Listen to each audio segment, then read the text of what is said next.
എല്ലാ ആത്മസഹോദരങ്ങൾക്കും എൻ്റെ വിനീതമായ നമസ്കാരം. ശ്രീനാരായണ ഗുരുവിൻ്റെ പാതാരബിന്ദങ്ങളിൽ നമസ്കരിച്ചുകൊണ്ട് ശ്രീ വാസുദേവാഷ്ടകം ജ്ഞാനവല്ലിരി 8 കടക്കുകയാണ്. ഭക്തപ്രിയായ ഭവശോകവിനാശനായ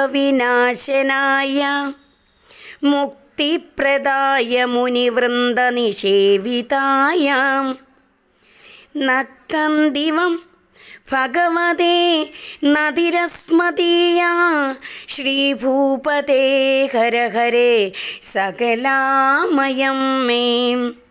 ഭക്തപ്രിയായ ഭക്തന്മാരോട് പ്രിയമുള്ളവനും ഭവശോകവിനാശനായ സംസാര ദുഃഖത്തെ നശിപ്പിക്കുന്നവനും മുക്തിപ്രദായ മുക്തി നൽകുന്നവനും മുനിവൃന്ദ നിഷേവിതായ മുനിമാരുടെ സേവനത്തിന് പാത്രമായിട്ടുള്ളവനുമായ ഭഗവതേ ഭഗവാനെ നിനക്ക് നക്തന്തിവം രാവും പകലും രാപ്പകൽ വ്യത്യാസമില്ലാതെ അസ്മദീയാനതി എൻ്റെ നമസ്കാരം. ശ്രീഭൂപതേ ഹര ഹരേ സകലാമയം മേ. ഭൂമിദേവിക്കും ലക്ഷ്മി ദേവിക്കും പതിയായിട്ടുള്ള അല്ലയോ ഹരി, എൻ്റെ എല്ലാ ദുഃഖങ്ങളും ഇല്ലാതാക്കി തീർക്കണമേ.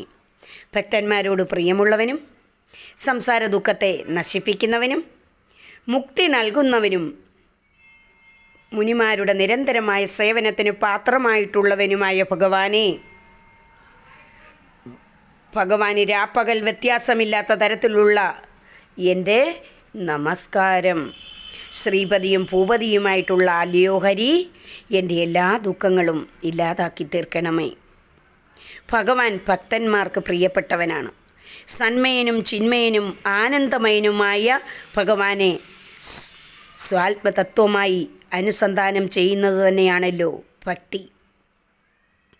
അങ്ങനെയുള്ള ഭക്തന്മാർ ഭഗവാനെ കാണുന്നത് ഏതോ ഒരു ലോകത്തിരുന്നു കൊണ്ട് ഈ ലോകത്തെ ഭരിക്കുന്ന ഒരു ഭരണകർത്താവായിട്ടല്ല, അവരവരുടെ ഉള്ളിൽ തന്നെ നിറഞ്ഞു നിന്നുകൊണ്ട് ആത്മാനന്ദമായി അനുഭവഗോചരമായി തീർന്ന പൊരുളായിട്ടാണ്.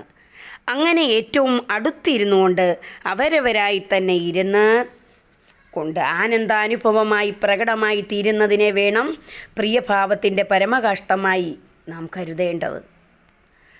ആരാണോ ഭഗവാനെ ഇത്തരത്തിൽ ഏറ്റവും പ്രിയപ്പെട്ടതായി ഉള്ളിലിരുന്ന് കളിച്ചിടുന്ന കോലമായി കണ്ടുകൊണ്ടിരിക്കുന്നത്, അവർക്ക് ഭഗവാനാണ് ഏറ്റവും പ്രിയപ്പെട്ടത്. ഭഗവാൻ ഏറ്റവും പ്രിയപ്പെട്ടത് അവരും അത്തരത്തിലാണ് ഭഗവാൻ ഭക്തപ്രിയനായിരിക്കുന്നത്. ഈ പറഞ്ഞ ഭക്തിഭാവത്തിൽ ഭഗവാനെ മാത്രം സത്യമായി കണ്ടുകൊണ്ടിരിക്കുന്നവർ സംസാര ദുഃഖങ്ങളെ കാണുകയില്ല. സംസാര ദുഃഖമെന്ന് സാധാരണ വിളിച്ചു പോരുന്നതൊക്കെ ഭഗവാന്റെ കളിയുടെ ഭാഗം മാത്രമാണെന്ന് കാണും. അതിലൊക്കെ ഭഗവാന്റെ മഹിമയെ മാത്രം അവർ കാണുന്നു. അത്തരത്തിലാണ് അവരിലെ സംസാര ദുഃഖത്തെ ഭഗവാൻ നശിപ്പിക്കുന്നത്. സംസാര ദുഃഖം നശിക്കുക എന്നതും മുക്തി പ്രാപിക്കുക എന്നതും രണ്ടല്ല. എന്തിനെയാണോ ജീവിതത്തിൽ ഒഴിവാക്കേണ്ടത് അതിൻ്റെ വശത്തു നിന്നുകൊണ്ട് പരമപുരുഷാർത്ഥത്തെ നോക്കുമ്പോൾ അതിനെ സംസാരനാശനം എന്നോ സംസാരത്തെ തരണം ചെയ്യൽ എന്നോ നമുക്ക് വിളിക്കാം. എന്തു പ്രാപിക്കുവാനാണോ ഏവരും കൊതിക്കുന്നത് അതിനെ വശത്തു നിന്നുകൊണ്ട് നോക്കുമ്പോൾ അതിനെ പുരുഷാർത്ഥത്തെ തന്നെ മുക്തിലാഭം എന്നും നമുക്ക് വിളിക്കാം. അങ്ങനെ സംസാരനാശം മുക്തിലാഭം എന്നീ 2 വിരുദ്ധ വശങ്ങളിൽ നിന്നുകൊണ്ട് വിളിച്ചു പോരുന്നത് ഒരൊറ്റ അനുഭൂതിയെ തന്നെയാണ്. ഈ അനുഭൂതിയെ അങ്ങനെ തന്നെ വെളിവാക്കുവാൻ ഒട്ട് വാക്കുകളും നമുക്കില്ല. അതുകൊണ്ട് ഭഗവാൻ ഒരേ സമയം സംസാരനാശകനാണ്, മുക്തിപ്രദനാണ് എന്നു പറഞ്ഞ് നമ്മൾ ഭക്തർ തൃപ്തിപ്പെടുകയാണ്. സംസാരനാശം മുക്തിലാഭം എന്നീ 2 കൊണ്ട് അർത്ഥമാക്കുന്നത് ഒന്നു തന്നെയാണെന്നും ആ ഒന്നിനെ വെളിവാക്കാൻ വാക്കുകളില്ലെന്നും അറിഞ്ഞ് ആ അനുഭവത്തിൽ അമർന്ന് മൗനത്തിലിരിക്കുന്നവരാണ് മുനിമാർ.